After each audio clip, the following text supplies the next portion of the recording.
2009, the Jameson family, which was Bobby, who was 44, Sherilyn, who was 40, and their daughter Madison, who was 6 years old, were living in Eufaula, Oklahoma on lakefront property. While they seemed to be living a simple and happy life, behind the scenes, their life was in turmoil. Bobby suffered from bad chronic back pain that he had as a result of a car accident that he was in 2003. Sherilyn was bipolar. She was medicated for it, but she didn't always take her meds, causing her to lash out at her family members, and it caused bouts of severe depression. Bobby and Sherilyn also believed that their house was haunted by 3 or 4 spirits who lived on their roof. Bobby was so convinced of this that he went to his pastor and asked where he could buy special bullets that he could shoot at these spirits. So for all of these reasons, the Jameson family was actually looking to leave their property in Eufaula and move somewhere else and hopefully start all over again, fresh, with a new shot at happiness. After the Jamesons would vanish, their family and friends would say, "We had no idea any of this was happening. We had no idea they were even considering a move." Now, this move they were considering was not a typical move. They were not looking to move into another house. They were looking to move onto a piece of property where they could place their storage container and live in the storage container until at some point they were going to build a house on a mountain and then move into the house. And they had actually already found a plot of land about 30 miles away from where they were currently living in a town called Red Oak. Now, the storage container itself that they planned on living in was actually sitting on their property in Eufaula, and it drew a lot of attention from the neighbors because Sherilyn would graffiti on it, "The neighbors have poisoned our cats. Witches don't like it when you kill their cats," because it turns out Sherilyn believed that she was a witch. So unsurprisingly, the neighbors avoided the Jameson family at all cost. Several weeks before the Jameson family went missing, they actually brought in a male boarder, so a guy that was going to live with them and help with manual labor in exchange for room and board. The boarder was a white supremacist that immediately took exception to Sherilyn, who was part Native American. And so anytime Bobby was out of the house, the white supremacist boarder would get into a fight with Sherilyn. And one day it came to a head and Sherilyn drew a gun on the boarder and said to leave the property or she was going to shoot him. The boarder refused to leave, and so Sherilyn began firing shots into the ground at his feet until he left. Now, once the Jameson family disappeared, this white supremacist boarder became one of the primary suspects. But when the FBI found him, he had a rock-solid alibi and was quickly crossed off the list of potential suspects. On October 8th, 2009, Bobby, Sherilyn, their daughter Madison, and their dog Maisie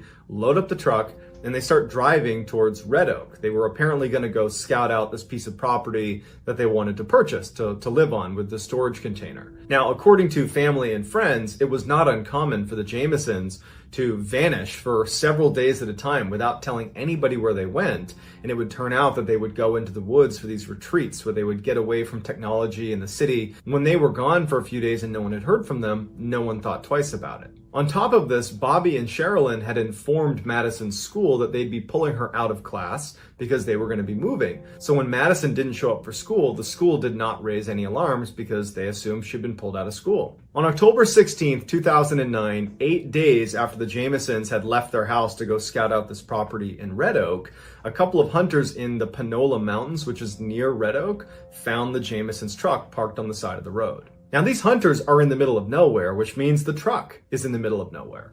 And so as they're walking over to it, they're expecting to see the owner of the truck. But as they get over to the truck, there is no owner anywhere. They called out a couple times to see if they could get this person's attention or whoever it was that owned it, and no one came over to them. They look in the truck and they see there is this very sick-looking dog sitting on the back seat. It would turn out it was the Jamesons' dog. It was Maisie. Now, the windows were up and the truck was locked, so the hunters called the police. Police show up, they break a window, and they get Maisie out of the truck. They give her food and water, and she would end up making a full recovery. They look in the vehicle and all of the Jamesons' personal effects are in there. Their phones, their wallets, their jackets, their clothes. Underneath the front seat was $32,000 of cash in a bank bag. Also, they found this weird letter written by Sherilyn to Bobby that was this 11-page hate letter that basically accused Bobby of being a hermit, which seems like a strange thing to ramble for 11 pages about, but either way. The police did an initial search of the area looking for the Jameson family, but they couldn't find them. And so the running theory was they must have pulled over and walked into the woods for some reason, got turned around,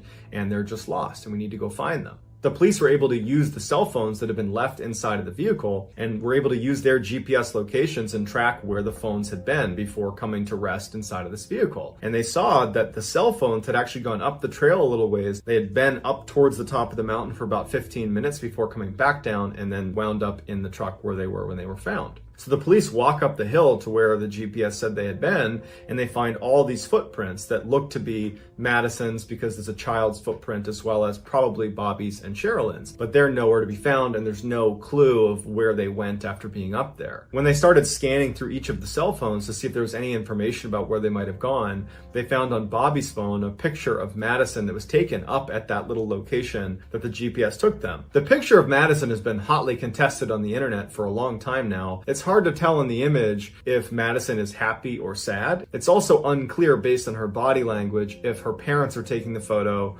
or if this was kind of staged by someone else. So between the GPS showing that they had been at the top of this mountain at one point, plus the picture of Madison confirming she had at least been up there, the police started this massive search with that section on the mountain where they had been standing as kind of the center point. And they searched all around the Panola Mountains. But after an extensive search of this new area, they didn't find anything. No new leads had come in, so ultimately the search was called off. 4 years later, in November of 2013, some hikers were in the Panola Mountains, about 5 kilometers, maybe a little bit less, from where the Jameson truck was found, and they come across skeletal remains of 3 individuals. It looked like 2 adults and a child. They were laying face down side by side, and it was clear that they were not complete skeletons, but there was enough there to know for sure that these are people. As soon as the police were called, everybody assumed this has to be the Jameson family. It would actually take almost a year before they were able to confirm that yes, those bones are in fact the Jameson family. While the Oklahoma medical examiner was not able to determine a cause of death because the remains were just partial, they didn't have enough to work with, they did see that there was a big hole in the back of Bobby's skull and there was other holes in some of the other bones that many people assumed were from bullets, but it was never determined if that actually was what it was from. As soon as it came out that it was the Jameson family's remains, the first prominent theory was that this had to have been a murder-suicide, where Sherilyn, who was mad at Bobby, she wrote that hate-filled 11-page letter that was found in the car. You know, she's unstable from not taking her medication to combat her bipolar disorder. She seems like the person that would take her family out and then turn on herself. But all of her family said she would never harm her daughter. I mean, maybe she would have harmed Bobby, but she never would have harmed her daughter. Also, why would you have brought your dog along and left your dog in the car and $32,000 of cash in the car? So that doesn't fit that scenario at all. The next theory was, well, maybe they just pulled over, walked into the woods for some reason, and then got lost and died of exposure. And that's still definitely a possible theory, except at the time they went missing, the temperatures were very mild. They were not dropping below freezing at night. It didn't rain very much, so it was kind of perfect conditions to be lost in the woods. It would have taken quite a while for them to die from exposure. And if you add in the fact that they were searching that area that they were found in pretty extensively within a few days of them going missing. If they had been lost and were only a few kilometers from the road, they would have been found in that search, but they weren't. The next theory that friends and family of the Jameson family predominantly believe is they were kidnapped. That maybe, they were driving on that road and someone flagged them down, whether it was someone they knew or someone that did not seem threatening, that caused them to get out of their car and come over to them, leaving their car the way it was with all of their belongings inside and with their dog inside, shut the door, they're not threatened.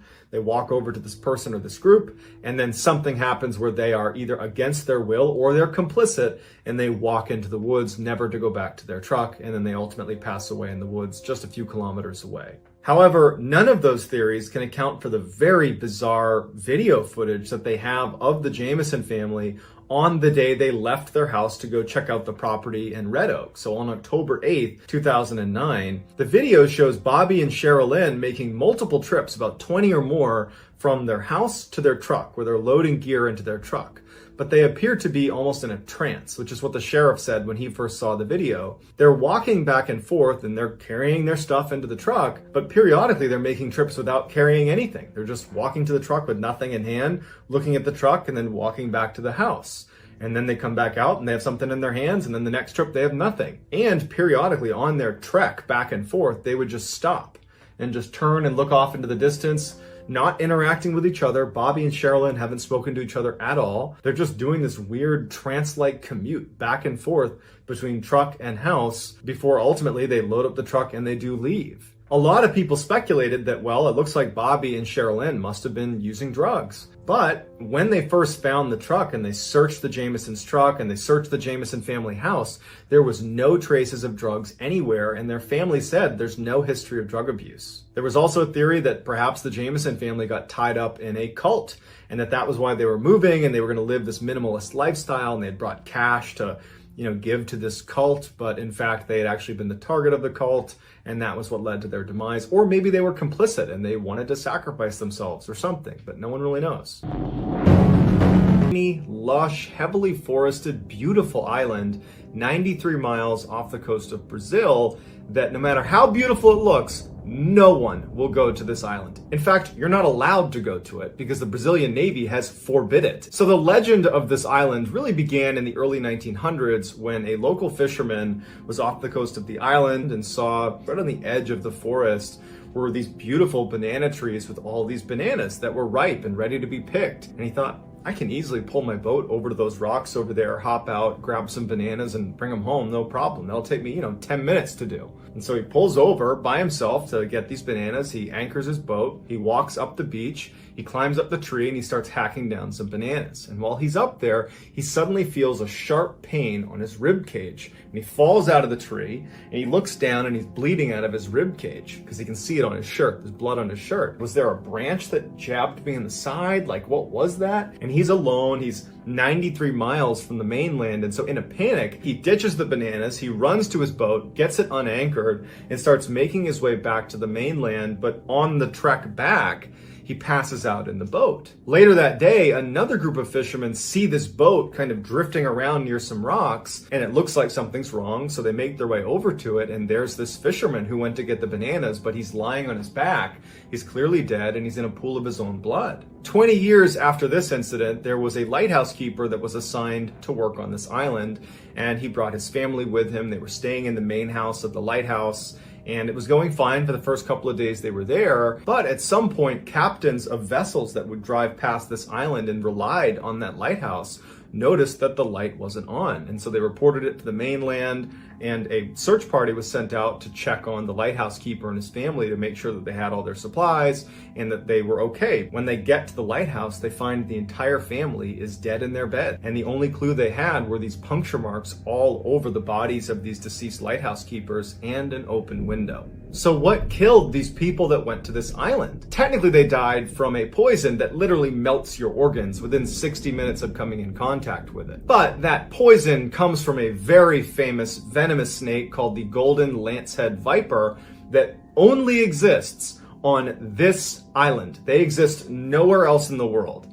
And so this island has been dubbed Snake Island. And since nobody goes to this island, the lancehead viper population has exploded.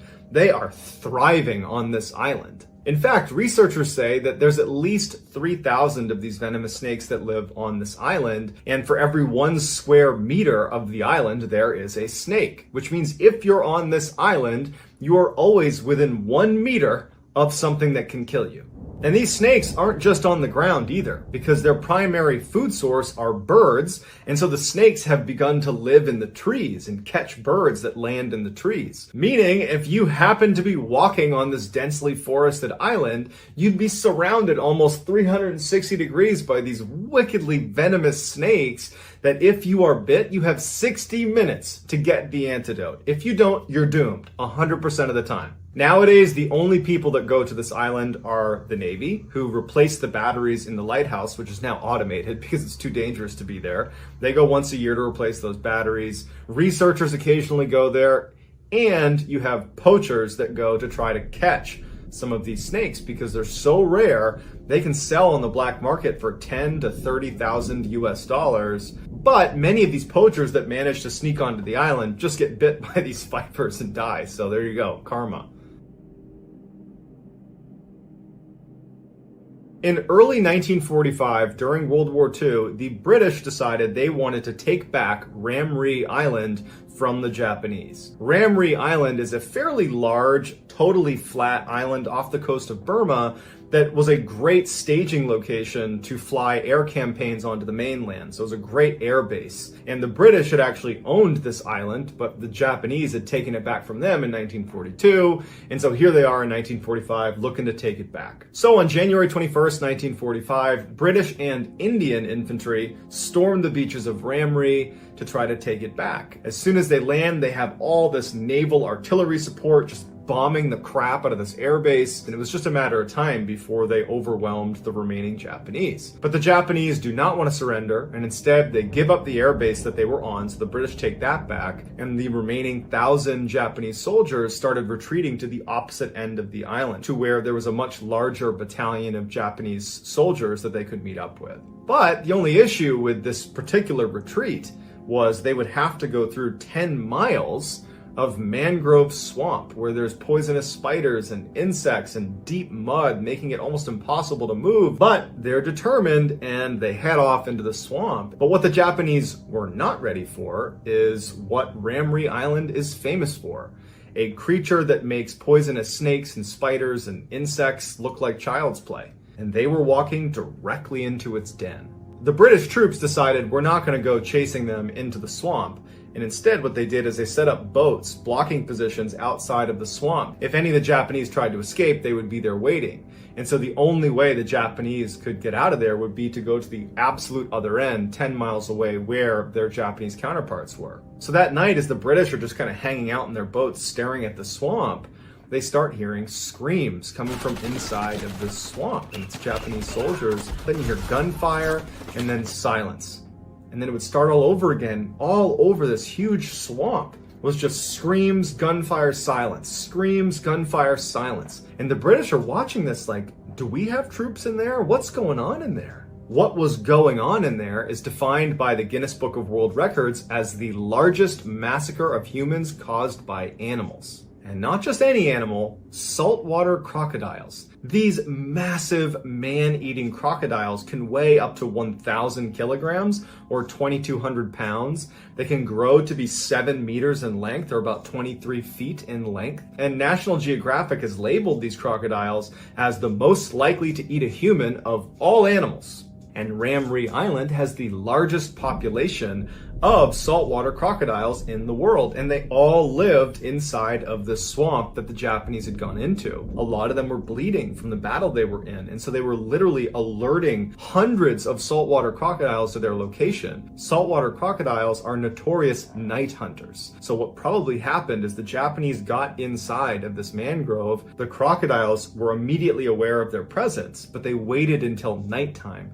before they started having a feeding frenzy. And over the course of the night, a number of Japanese soldiers had jumped out the sides of the swamp, exposing themselves to the British. And so about 20 of them were captured, and they said that they were completely surrounded by these crocodiles, that everywhere you looked, there were growling, huge crocodiles eating one person, and as soon as they were done, they would just charge after you and eat you. And at the end of their retreat, when the Japanese did get to the other side of the swamp, only 500 of the 1,000 made it out the other side. And so to this day, people stay far away from Ramree Island because there are so many of these man-eating saltwater crocodiles that have no issue ripping you to shreds.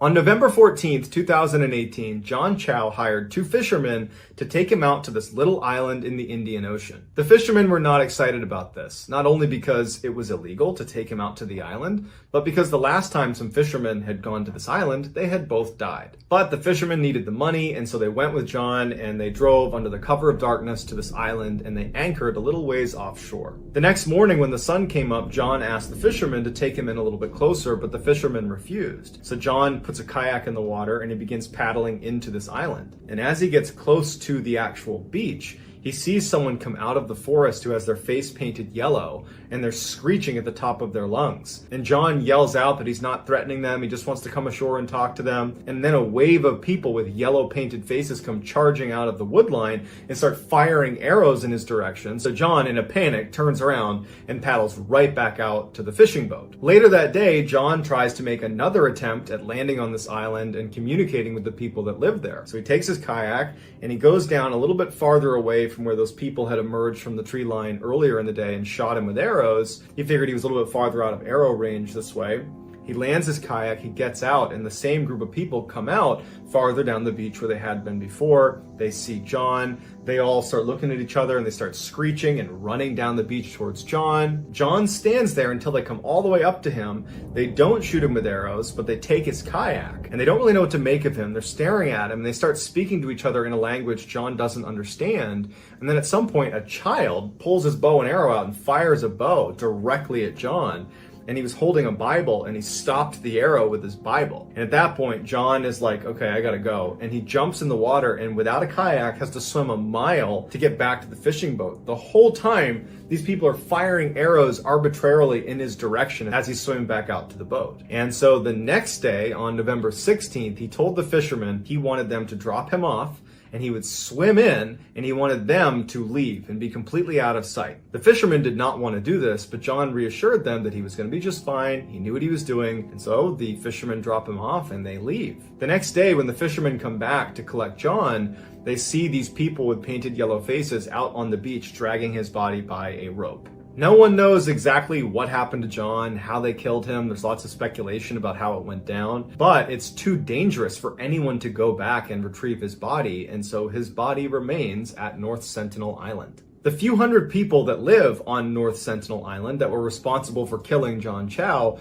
they're referred to as the Sentinelese, and they are unbelievably primitive. They are completely cut off from the modern world. They live a hunter-gatherer lifestyle. They have no conception of agriculture. They haven't even discovered fire yet. They literally have to wait for lightning to strike and then run and collect the embers and try to keep the embers alive. Researchers believe that the Sentinelese are direct descendants from the earliest human ancestors that came out of Africa. And as much as we'd like to learn more about the Sentinelese, we probably won't, because they aggressively resist outside contact. They won't even let the other similarly primitive neighboring island tribes to come on their island. The Sentinelese want only Sentinelese on that island. No one else can be there. If you're not a Sentinelese and you try to go to their island, they'll just kill you.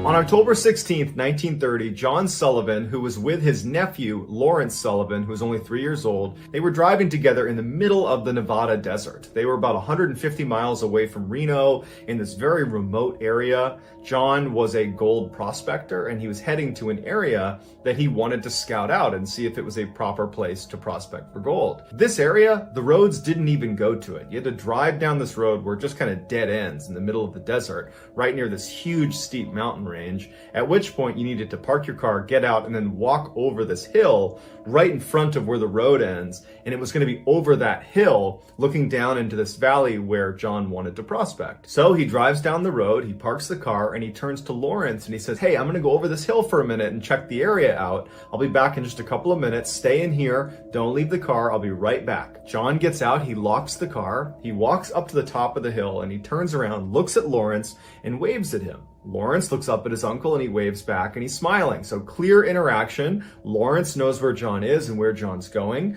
John can clearly see Lawrence. There's no one in the area too. I'm talking, this is remote as remote can be. You're just right up against this mountain. That's the only thing going on in this area. So John turns his back on Lawrence. He goes over the hill. He's now out of sight of the vehicle, and he does a short inspection of this area that he wanted to prospect. He goes back up over the hill and he sees immediately that the door is now open and Lawrence is not in the vehicle anymore. John is not immediately concerned because it's only been a couple of minutes. He can't have gone very far, and there's nowhere to even go. There's no trees. I mean, basically it's just this mountain right here, but beyond the mountain, there's really nowhere to go. So he goes down, he looks in the car, he looks under the car, he's yelling for Lawrence, no response. And sound carried really well in this area. After a little while, and he can't hear anything, he hasn't seen Lawrence, he's starting to get very desperate because they are in the middle of nowhere, and the temperatures are going to drop well below freezing at night. So John has to make this totally painful decision to get in his car and drive and get help. And so he leaves Lawrence because he can't find him. He gets help. The sheriff comes out there and they start this massive search for this child. This whole time, John is convinced someone had to abduct him because Lawrence knew where John was. If he was to get out of the vehicle, let's say, he would have walked over the hill to where John was. John was just on the other side of the hill. It doesn't make any sense that Lawrence would get out and wander in a different direction. He would have gone to John. They were very close. He might have wanted to see what he was doing on the other side of the hill. In the first few days of the search, they can't find any tracks of the child or another person that could have potentially abducted him, or even tracks of an animal that could have potentially taken Lawrence away. There's just nothing. They did find his hat, but that was it. There's no other evidence to go off of. And so after 4 days of searching, the newspapers began running headlines about potentially an eagle swooping down and taking Lawrence away, because that's all anyone could speculate given the fact that there was no tracks anywhere and that his hat had fallen off. At this point, the police feel totally helpless. They don't understand how this child has managed to evade capture. They're not ready to accept that an eagle has taken him away. And so the police bring in a Native American tracker who was known in the area as an exceptional tracker. So this tracker comes in and manages to pick up a partial trail of this child. And he starts following it, and they get 7 miles away from where this boy went missing. And the tracker begins going up the side of this cliff. They have to actually bring in climbing equipment to get up this cliff. They go 1,400 feet up this cliff. So over 400 meters, they're going up this sheer cliff with climbing equipment. And they get all the way up there, and there's this one little shelf, this one little rocky shelf that this tracker has brought them to. And sure enough, on this shelf is Lawrence, and he's more or less unharmed. He's sleeping, but he's on this little shelf. He's tucked up against this tree. But interestingly, the tree had this bough that was fairly elastic, and it had clearly been placed over his neck, basically trapping him tight up against the mountain. It was like he had fallen into a trap, because the police said that had he moved suddenly, he would have broken his neck the way he was positioned. So the police carefully undo the branch, and they bring the boy down, which was a total task considering how far up they were. And he's unharmed. He's a couple scratches on his face, but that's about it. They have no idea how he, one, got 7 miles away and then over 400 meters up a sheer cliff, so 1,400 feet up a sheer cliff that adults needed climbing equipment to get to. And then how did you survive the below freezing temperatures? You were out here for nearly a week. Nobody knows. On October 19th, 1973, James and Carol Duffy decide they want to go camping. So they have this big RV camper, and they load up their 2 kids, Jimmy, who was 2, and Natalie, who was a little over 1 year old. They load them in the RV along with their 2 cats, and they take off for Lake Wenatchee, which is in the state of Washington. It's this beautiful campsite where lots of people with RVs would park right up against this lake. So they make it to Lake Wenatchee, they park their RV, they all get out, they're going on a little walk, but the kids seem fussy, and so Carol and James decide to put them down for a nap. Carol takes the kids inside the RV, she puts them down for a nap. They're in there with the 2 cats. She shuts and locks the RV and goes outside. At this point, James says he wants to go scout for a good hunting spot around where they were camping.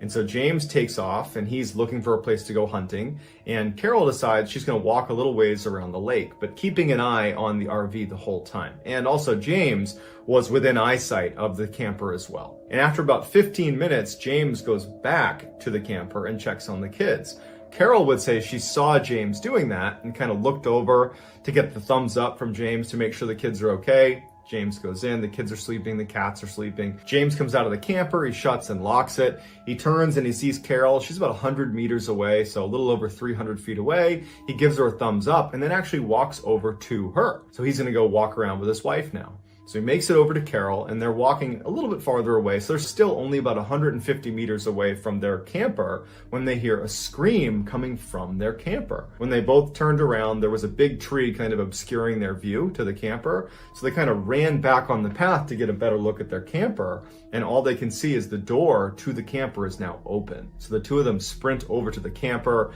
James gets there first, he goes inside, and his son, Jimmy, is gone. Their youngest child, Natalie, was still sleeping, and their 2 cats were still sleeping. Remember, Carol and James were on the other side of this lake about 100 meters away when they heard this screech coming from the RV. It seems odd that the cats and Natalie wouldn't wake up to that, but they didn't. After an initial frantic search of the area where they can't find Jimmy or any sign of Jimmy, they call the police, they show up, and they begin doing a search themselves. And after 2 hours of aggressively combing this whole campsite and talking to all the other people that were there wasn't that many people there, so they were able to interview everyone, and everyone had an alibi. No one was near their camper. The police start to feel really suspicious about Carol and James. And in fact, they straight up accuse James of hurting his child and trying to cover it up. But James and Carol swear they were on the other side of the lake there. They heard that scream. They ran over. This is what we found. And so for 4 days, there's this massive search with canines, helicopters, you name it. They are combing the area. They're interviewing everyone they can. There is nothing, no sign of this child. And so the suspicion that Carol or James had something to do with the disappearance of this child only grew. And so eventually both parents were subjected to a polygraph test, and both stuck to their story and both passed. They had nothing to do with the disappearance of their child. They were telling the truth. The police still felt like there's something off here about these parents. They must have had something to do with this. And so they really dug into their backgrounds and the family backgrounds, talking to friends and family. And every single person in this family's circle and even outer circle said, no, they care about their kids. They would never harm Jimmy. But through their digging, one thing that did come up is that Jimmy was actually considered a very frail child that basically couldn't do anything without assistance. So between the polygraph test that rules out the parents as being potentially responsible, and now this information that Jimmy was this very frail child who's also 2, right? He didn't get up, open the camper, escape, and then evade this massive search effort. You know, that didn't happen either. So all you're left with is abduction. But the police, they basically cordoned off this whole site and were able to account for every single person that was in the park at any time while the Duffys were there. And every single person had an alibi and completely checked out. Eventually, the search for Jimmy was terminated, and to this day, almost 50 years later, we still have no idea what happened to Jimmy, where he went, and how he got there. Late at night on March 26, 1962, the Crawford family, who lived in Tennessee, noticed their 1-year-old was sick, so they wanted to take her to the doctor's office. Mr. and Mrs. Crawford hop in the car with their 1-year-old, and they bring along their 3-year-old named Faye. They drive to the doctor's office. Turns out the 1-year-old's going to be just fine. They give the kid some medication. They head back to their house, and when they pull into the driveway, Mr. and Mrs. Crawford turn around. The 1-year-old is awake, but the 3-year-old, Faye, is fast asleep. So the parents look at each other and they say, okay, we'll get the baby inside. We'll give Faye a couple more minutes to sleep inside the car, and then we'll come out and we'll get her. So Mr. and Mrs. Crawford carefully get the 1-year-old out without waking Faye up. They shut the door, they lock it, the windows are up. They go into the house, they put their 1-year-old down, and literally maybe a couple of minutes goes by. They come out and the doors are still shut, but Faye is gone. Now, because the vehicle was still shut, they're thinking, oh, she must have gotten out of her seat and maybe is tucked under the seats. So they run over and they look inside, and Faye's nowhere to be found. She's not in the vehicle. So the vehicle itself had only 2 doors. There was 2 rows of seating, but only 2 doors. If you were in the back seat, like Faye was, you would need to push down, fold down one of the 2 front seats and then open that door to get out. But both door handles on the inside were broken off. They did not work. You would have to manually roll down a window and then reach outside the car and use the outside door handle to open either door. So the parents are looking at the vehicle, and the doors are shut, the windows are up, everything is still locked. And while it is possible that Faye could have, in theory, got out of her car seat, folded down one of the 2 front seats, rolled down a window, reached out, opened the door, got outside, rolled the window back up, pushed the lockdown manually, and then shut the door again, that is possible. It's extremely unlikely. And she had never done that. She'd never even gotten her own seat undone, let alone that complicated maneuver of getting out and reshutting the door and locking it. So obviously the police are called, they show up, they're searching the area, they can't find this child, and then it starts to snow and the temperatures start to drop. So the police and volunteers stay out all night. There is no sign of this child, and the Crawfords are bracing for the worst. The next day around 11 a.m., 3 miles away from where Faye went missing, she walks onto the property of someone's house. She was barefoot, but she was more or less okay. Obviously the parents are elated. They're so happy their daughter's okay. Now, normally when somebody goes missing, the investigation stays open until they're discovered. If they're discovered alive, even if the circumstances are really weird, because they're alive, it more or less ends the investigation, because what are you looking for at this point? They're found, they're alive, everything's okay. It's rare that an investigation would continue after they've been found. And in this case, the police left the investigation open because they couldn't understand how Faye could have gotten out of that vehicle, considering how difficult that would have been. And how did she get 3 miles away in less than 12 hours in the middle of the night walking through a forest? Not to mention, historically, kids are creatures of habit. If they're missing and they're in the middle of the woods, but it's nighttime, they don't just keep walking. They lay down and they go to sleep. And then when the sun comes up, they get up and then they keep moving. So for her to have gone 3 air miles from where she went missing to this farmstead, that means she did not lay down and go to sleep. She kept walking all through the night. So none of it added up. And then when they asked Faye what happened, she would just smile and laugh. That's all they could ever get out of this child. So despite leaving the investigation open, no one ever came to any sort of conclusion about how she got out of that car and how she covered that distance or why. It's just a big mystery, like all of these missing 411 cases. In 2001, Paul Wayment was 37 years old. He was a construction worker living in Salt Lake City, and he was about to get divorced for the second time. In his first marriage, after the divorce, he got sole custody of their 4 children. He was a great father. The judge saw it that way and said the kids were better off with him. And following this second divorce, he would file for sole custody of the child that they had had together, who was a little boy, 2 years old, named Gage, and he would win. So Paul is a single father of 5 children. Gage was a lot younger than the other 4 kids, and so he kind of became Paul's little buddy and went everywhere with Paul. They were very, very close. On October 25th, 2001, Paul takes Gage, puts him in the back of his truck, he buckles him into his car seat, and the two of them head off to this area where Paul would hunt for deer. It was actually a private deer hunting area that was totally enclosed by a fence. Now, in order to access this private area, you needed to be a member, and Paul was a member, and once you become a member, they give you a gate code. And so Paul and Gage drive up, he gets to the gate, he punches in the code, he opens up the gate, the two of them drive in. He said he shuts the gate and locks it, and the two of them head up this path to this area where he planned to look for some deer.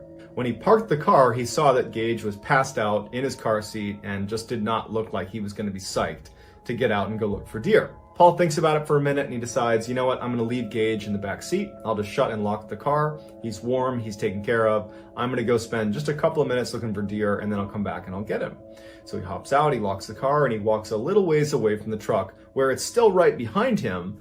But a couple of other hunters that were on this area, they saw Paul, they flagged him down, and they started talking. He gets preoccupied, and after 30 minutes or so, he realizes he needs to go back and check on his son. And when he goes back up, the front door on Gage's side is open and Gage is gone. Paul runs up to the vehicle. He can't believe that Gage is gone. Paul screams for the other hunters to come over and help him. He's like, I can't find my son. They start looking in the area, and apparently Paul was so grief-stricken, he began vomiting. He was totally hysterical, and he kept saying, it's my fault. It's my fault. I left him here. Police show up, and this massive search is launched. But you got to remember that this is a gated-in area. Everything is locked. You need to have a code to get in here. And the only people that apparently were on this site at the time were the other hunters that Paul was talking to. And so obviously that casts a huge spotlight on those hunters and Paul being responsible for whatever's happened to Gage. But initially they just focus on looking for this child. And after a little bit of searching, and there's absolutely no sign of this kid, they do turn on Paul. He's like, you know what? If anything happened to my son, it's my fault. I left him in the vehicle. It's my fault. Like, he's not being defensive at all. He is 100% saying, it's my fault. I did this. He's not saying I harmed my child, but he's taking full responsibility for whatever's happened. And the police pick up on that, and they're like, you know what? I think he's telling the truth. And he's also saying that he was with those other hunters, and they're the only other ones here. So for 4 days, this massive search is launched all over this hunting area, even beyond the hunting area, and there's no sign of this child. He's just gone. And so they terminate the search, but Paul's church offered to send another 150 volunteers to continue the search. And one of those volunteers was a man by the name of James Wilkes. He was an avid outdoorsman, and he brought along his dog, Dino. And over the course of this search, James and his dog actually get lost, which David Paulides says is very rare. There's so many people doing the search at one time, it would be hard to get lost, but it does happen. And so James and his dog wind up miles away from where they were supposed to be searching. They don't know where they are, they're lost. And so that night, the temperatures are dropping, it's snowing, and James and his dog ended up getting under a tree, in this little pocket under a tree, and they huddled together all night. And James said it was one of the worst nights of his life. He didn't sleep much, but at some point in the morning when the sun started to come up, he was happy to be alive. He didn't die of hypothermia. And he and Dino start walking. And they've only walked a couple of minutes when the dog stops and he starts licking something on the ground. And he looks down, and under a couple inches of snow, it's the body of Gage. James scoops up the body, and for hours they start walking back kind of generally towards where he thinks he needs to go. He ends up finding a fence that he recognized. And since he was exhausted from carrying the boy, he placed the boy's body near a fence post that he knew he'd be able to recognize. And he and Dino made their way out to the search and rescue headquarters, told them where to find the boy's body, and they went back and they collected the boy's body. Now, because James is the one to find the boy, they immediately had to treat him like a suspect. They polygraphed him because you found the boy, no one else has found him, you're ways away from the search, but he passed his polygraph. James would say to police that when he found the body, there were all these tracks around the body. They looked like canine tracks, but they weren't Dino's, and he knows they weren't Dino's because he was holding onto Dino all night, and he hadn't been in this particular area the night before. So investigators are like, if there were other canine tracks all over that area, it means, one, we searched it, but if we searched it, why didn't they pick up on the boy, who they're trained to smell? Or what animal was this? Did it have anything to do with why Gage is here in the first place? After the autopsy, it was determined that Gage died from hypothermia. His father was absolutely devastated. He spent all this time at the site where his body was found.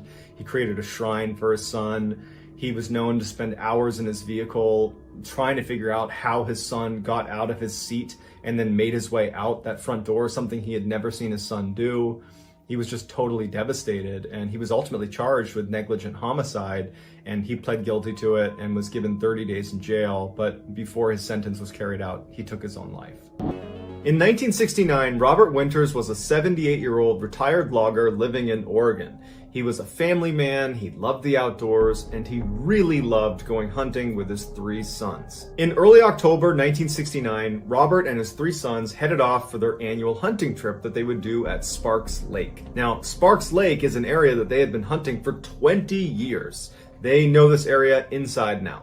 They arrive at Sparks Lake and they set up their camp right at the base of this mountain that was a part of the area that they would be hunting in. And for the first couple of days, everything was going great. On October 8th, they found out that there was this big snowstorm coming in later that night. They still wanted to go hunting that day, so they decided that instead of going up into that mountain and hunting up there, they would stay at lower elevation around where their camp was. So the 4 of them split up and they took up different positions all around this lake, but they're all in the same general vicinity, and they all hunt for the day, and then they all come back to the campsite that night. Except Robert didn't come back, and as it got darker and the snow started to fall, his sons got really worried and they went out looking for him, but quickly saw that we got to get other people involved in this because this snowstorm's coming in and we don't know where he is. So they call the sheriff's office. The sheriff's department launches this massive search right away, but unfortunately, over the first 24 hours, not only did they not find Robert or any sign of where he was, but over 18 inches of snow dumped all over the area. Because of the snowfall, it made searching the area on foot really difficult, so they called in a couple helicopters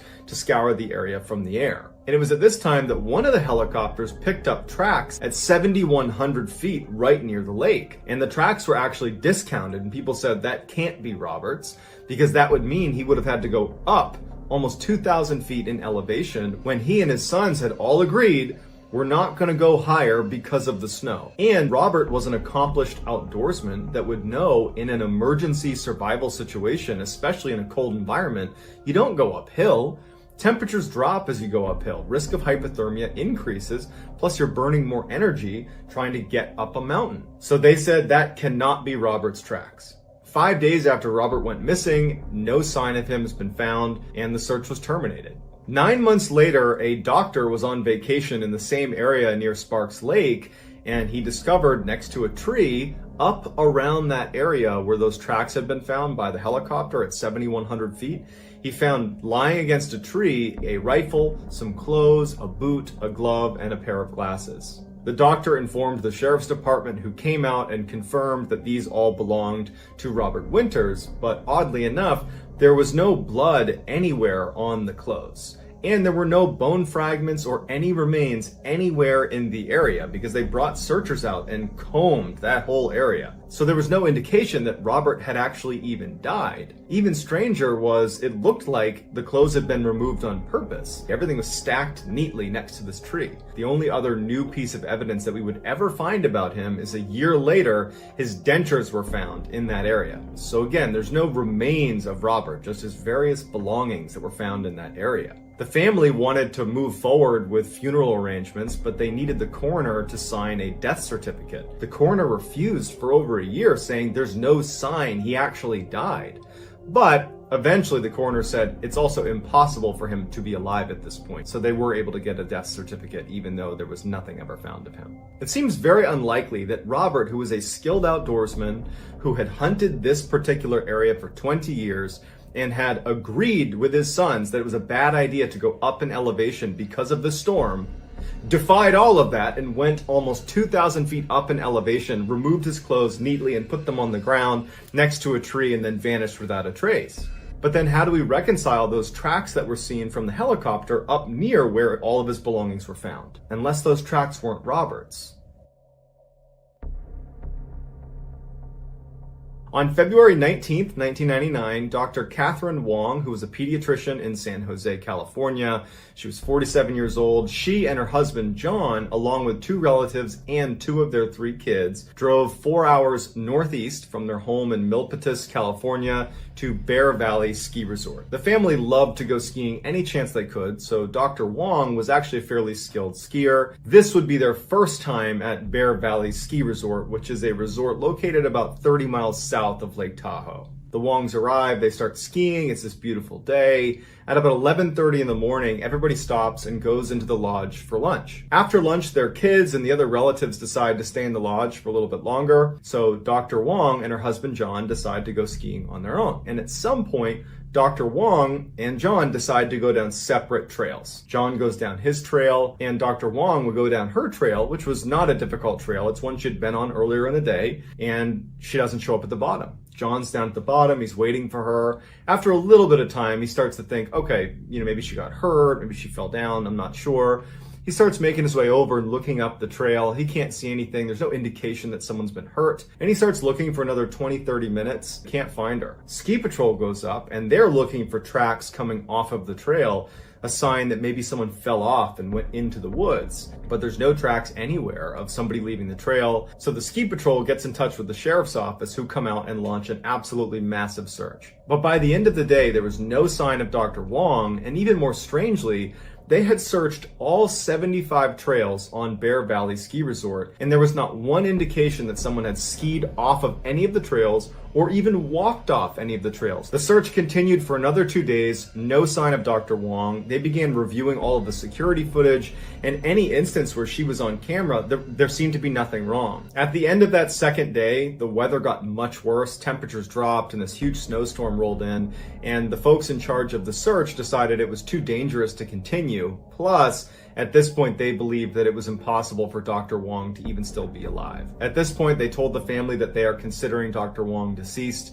and they terminated the search. It was around this time that newspapers and people in the area began to speculate that this was not an accident, that either Dr. Wong willingly decided to vanish or foul play was involved. There was no proof of either one, but it just seemed so bizarre that there was this massive search and there was just no sign of her anywhere, no tracks, no anything. It just felt like something's amiss here, we just don't know what it is. Her husband John ended up taking a lie detector test, which he passed, and investigators began digging into their marriage a bit to see if there was some underlying problems, and it looked for all the world like it was 20 years of a very stable, healthy, happy relationship. There was no sign that Dr. Wong would be looking to, escape her life and run off with someone else. 4 months after she went missing, her remains and ski equipment were found about a half-mile south of the ski resort in this deep ravine, heavily forested, well off any marked trail. Bone fragments and remains were scattered over a quarter-mile trail along this ravine. This area had not been previously searched because when they initially launched the search for her, this area was so steep and so difficult to get to, Plus, there was 8-foot snow drifts from the ski resort all the way to that area that they decided it would have been impossible for her to get there. So how did she end up in this impossible area, and why weren't there any tracks leaving the mountain? Some say the scarcity and dispersal of her bones over that quarter-mile track indicates that after she had been deceased, animals had kind of ravaged her remains. Others say that an animal is responsible for this attack, and that's why her remains are scattered over a quarter-mile track in this impossible area. But what kind of an animal is able to sneak up and grab a person off of a very populated ski resort and drag them this half-mile away without leaving any tracks or raising any suspicion? In 1991, Corey Fay was a 17-year-old high school student in Beaverton, Oregon. On November 23, 1991, Corey and 2 of his friends decided to go elk hunting. Corey was not an avid hunter, but he went hunting enough that he was competent, and he had taken survival training and was always very well equipped anytime he went out on a hunt. So the 3 of them load up in a truck, they make their way out to this hunting site, and when they get there, they decide to split up and meet back up at the truck at 6:30 that night. That night at 6:30, the other 2 hunters came back to the truck, but not Corey. He was nowhere to be found. The other 2 hunters briefly went out looking for Corey, and they couldn't find him, so they called the sheriff's department, who comes out and they launch this absolutely epic search. They had helicopters, they had horse teams, they had 250 ground searchers. They had 7 of the world's best scent sniffing dogs in the whole world are a part of this search. In over 10 days, that group covered 12 square miles where Corey would have been. Towards the end of this 10-day period, when this all-star search team has come up with nothing,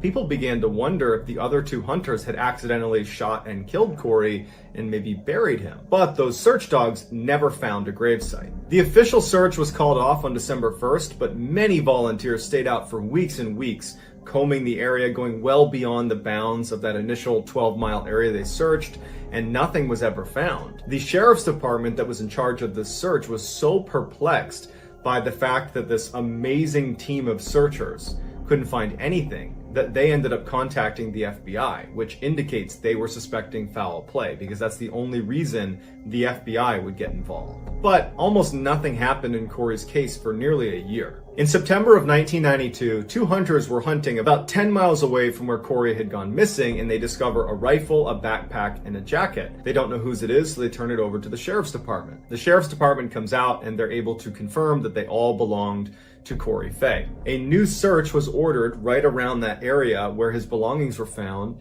and all these searchers came out and did a grid search, and all they could find were a couple of bone fragments and his tooth. No large bones, no rib cage, no skull, nothing. And interestingly, they also never found his pants or his boots. But now that they had some of his remains, the sheriff's department was looking at where they were found and looking at the time of the year when he had gone missing, and they realized that to go from where he went missing to 10 miles away, 3,000 feet up in elevation to where some of his remains were found, he would have been in waist-deep snow for over 5 miles. People were skeptical about him making this trek because it didn't make sense, but his family in particular really didn't believe it. Corey's grandparents said in an interview that Corey had taken these survival courses that he would talk about all the time, and one of the main things they teach you is in a survival situation when you're on a mountain, in particular when it's cold, you never go up. If you go up in elevation, temperatures will drop, the risk of hypothermia increases. So for him to have wound up 10 miles away and 3,000 feet up in elevation is basically doing the opposite of what he was trained to do. And his grandparents said that Corey was incredibly level-headed. There's no reason that in a real survival situation that he would have just thrown that out the window. He would have relied on his training. So the million-dollar question is, why are his belongings and bone fragments 10 miles away and 3,000 feet up in elevation? Did he defy his training and go there on his own, or did an animal attack him and drag him there? But if it's the latter, what kind of animal drags a 17-year-old, his rifle and his backpack 10 miles up 3,000 feet of elevation in over 6 feet of snow? And where is the rest of him? All we ever found were a couple of bone fragments and a tooth. In the early 1990s, a man turns on his camera, flips on his light, and starts filming. As the viewer, all we can tell is that he's in this gray hallway. It's very unclear where he is. It does appear to be something that might be underground because everything seems to be concrete. As he's filming, he begins walking down this narrow corridor where there's nothing on the walls or on the ground or anywhere to give away where he is. And so for the first 40 seconds of him just walking down this kind of meandering hallway, it's very uneventful. Then at some point, he aims his camera at what looks like an arrow that's been spray painted on the wall. He looks down at the ground and there's another arrow. He starts to follow the arrows and he's filming each one as he comes across them as he goes farther and farther off of the main hallway. And at some point the arrows bring him to this room, which at first you can't tell what it is. But then as the camera focuses, you see that there is this massive pile of human remains, skeletal remains. The guy filming does not seem alarmed by what he's seeing. In fact, it seems like he came here knowing he might come across this room full of human remains. After staring at this room for a few moments, he doesn't go in, but instead turns and continues following these arrows and strange markings on the wall and the ground as it brings him farther and farther down this other corridor to more rooms with more skeletal remains. And at some point, he comes to a full stop and he's looking at one of these rooms and something spooks him. It's unclear what it is because to this point, he's been very nonchalant about this horrible thing he's looking at. It didn't seem to faze him at all, but something did spook him because he's standing there and then all of a sudden he starts sprinting down the hall. Now, it's clear at this point in the video that he is alone down here, or at least he thinks he's alone down here. But he's running as if someone's chasing him. And he just takes off down this hall. The camera is now dropped to his side. He's not even trying to film what's in front of him. You hear his breathing and it's very panicked. And at some point he kind of trips and drops his camera and the camera comes to rest in this puddle looking right up against the wall. So you don't have a clear view of where this guy is or what's going on. And all you hear is his panicked breathing and his rapid footsteps as he continues to run down the hallway and eventually just disappears and it's totally silent. And at some point the camera runs out of batteries and it turns off. 10 years later, a group of urban explorers would find this man's camera where he had dropped it 10 years earlier in one of the scariest places on Earth. Hundreds of feet below the streets of Paris, France, lies one of the world's largest mass graves. It's known as the Paris Catacombs, and it's about 200 miles of intricate passageways that loop all over the city of Paris, where over 6 million people have been buried. The reason all these people were buried down there is because by the 17th century in Paris, the cemeteries in the city were overflowing, and so the decision was made to move their bodies down underneath the streets of Paris into these tunnels that were built in the 13th century for mining but had not been used in hundreds of years. And so they began packing in all these people to the tune of 6 million bodies before they ultimately stopped doing that. Starting in the late 1800s, the catacombs became sort of a popular tourist destination, but only a tiny section of the catacombs was made open to the public, meaning there are literally hundreds of miles of passageways in the catacombs that are totally sealed off to the public. No one goes in there, even though many people believe in these forbidden sections of the catacombs, there are entrances to additional levels of the catacombs, that there could be as much as 400 miles of passageways in the catacombs just waiting to be explored, but no one's allowed to go in there. At least not legally. There is an entire community of people that are sneaking into the forbidden section of the catacombs by going through sewer drains and getting onto train tracks and sneaking into these little cracks in the side of the walls. I mean, it's incredibly dangerous. It involves wriggling your way into these 13th century tunnels that are unmapped, pitch black, and no one knows you're there. Not to mention, you're surrounded by literally millions of dead people. Once people started figuring out how to sneak into the forbidden section of the catacombs, there's been countless stories of these urban explorers sneaking in, getting lost, and never coming out again. Which is exactly what we think happened to the guy with the camera who saw the arrows and then ran away. His camera was located miles and miles into one of those forbidden sections.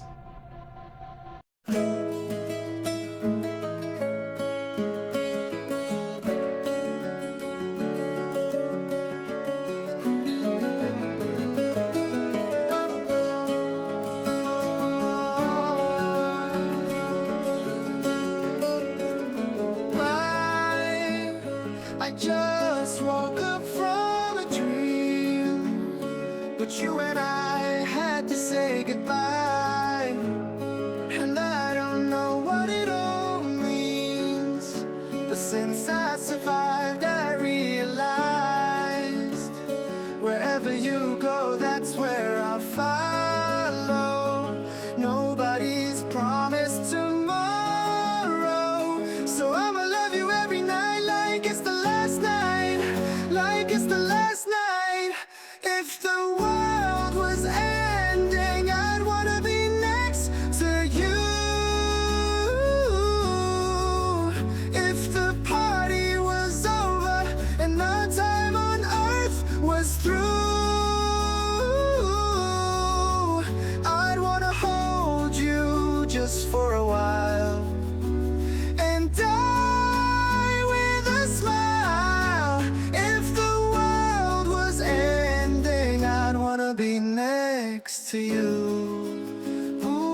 just lost in the words that we scream.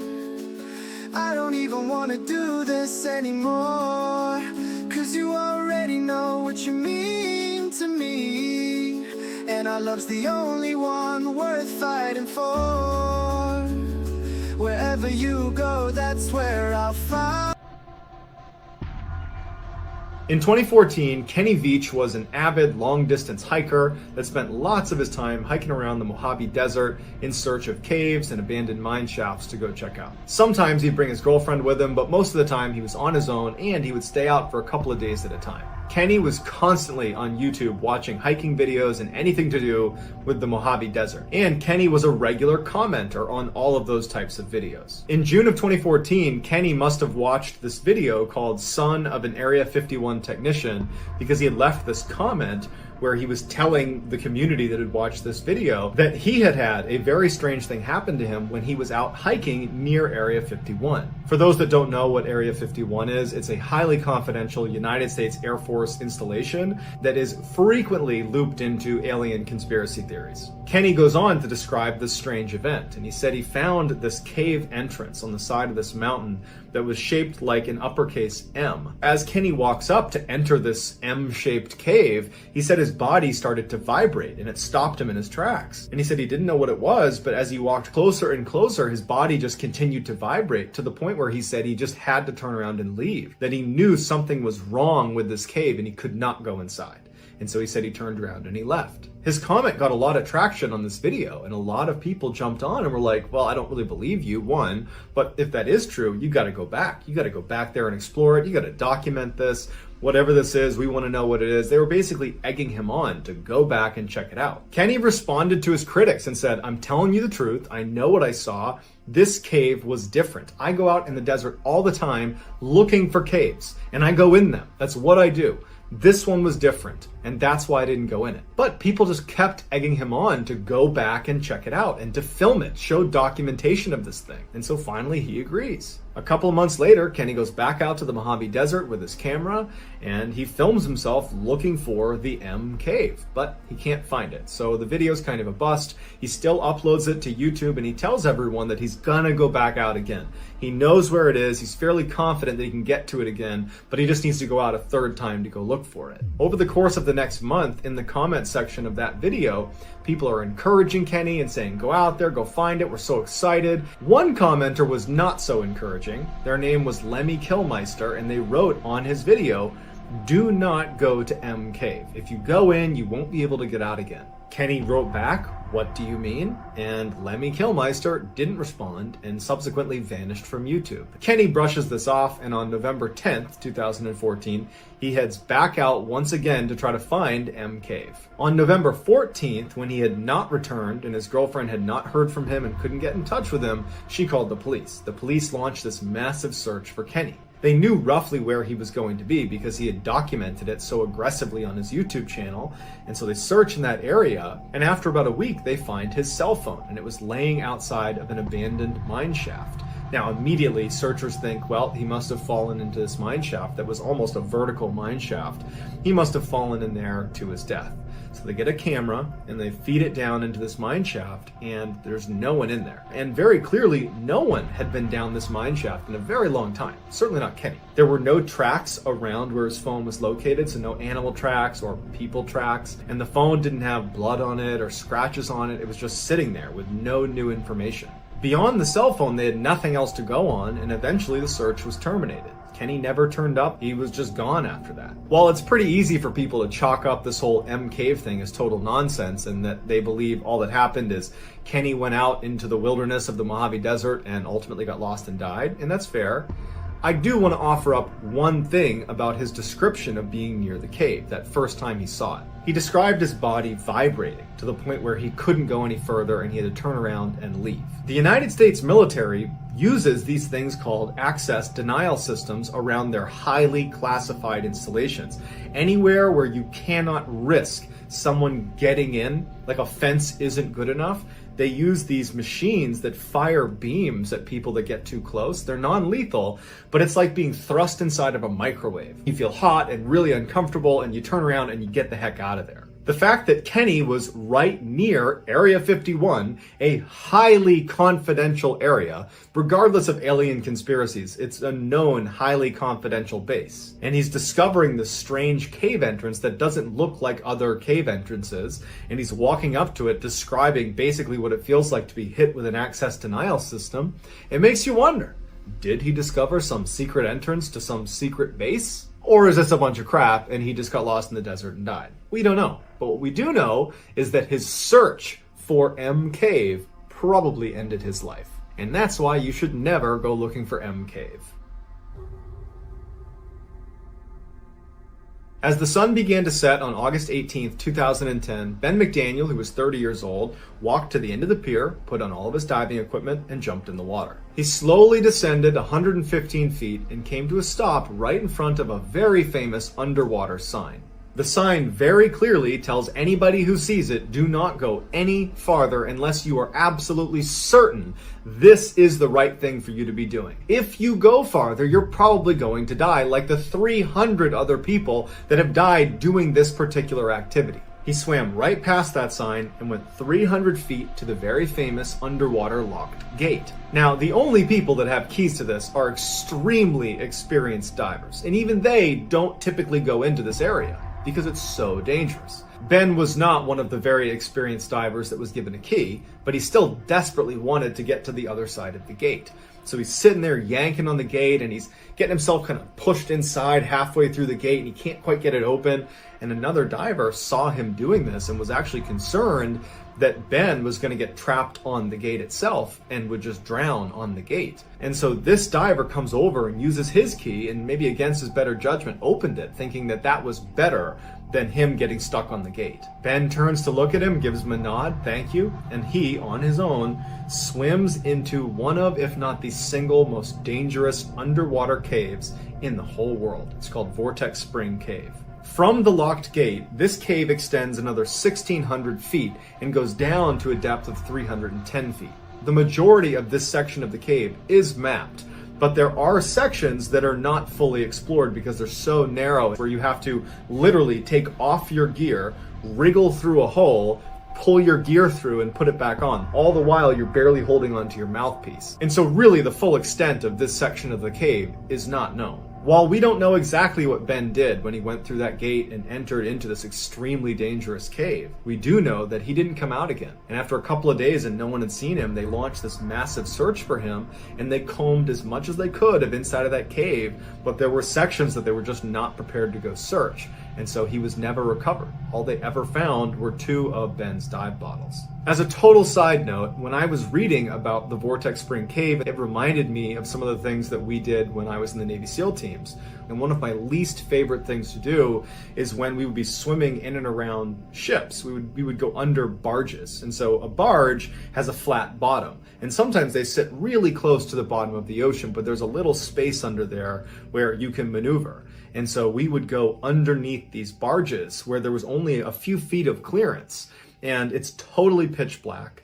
And you're swimming in just total blackness where you're so claustrophobic. You're basically tight in this little space where you're just hoping that nothing causes this barge to sink on me. And by the time you get out the other side, it's like this huge sense of relief. And so that's why this is number 1 on my list, because for me, the idea of being trapped in a little tiny alcove inside of an underwater cave where you can't get out, you're running out of air, it's pitch black. I mean, that is just the absolute worst way to go.